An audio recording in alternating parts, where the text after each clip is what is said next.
¿Qué onda, amigos? Hoy haremos un nuevo video. Mi bike check 2021. Empecemos de enfrente.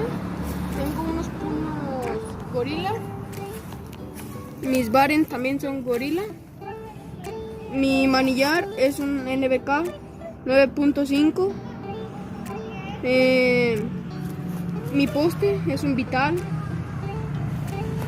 Y mi horquilla es una Benotto de competencia. Mis valeros o headset es un Eco. Mi llanta es una HTR, como ven ya está gastada.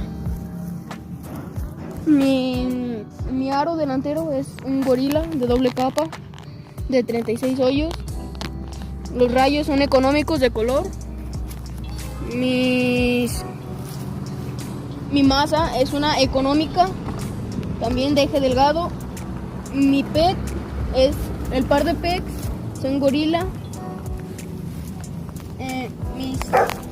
Mis cranks o palancas son Samox. Mis valeros del centro son económicos. Mis pedales son Aero BMX, sí me parece. No, Huelgo, son Huelgo. Me confundí. Ahora mi cadena es una Tech de las económicas, pero si aguantan. Me ha aguantado mucho.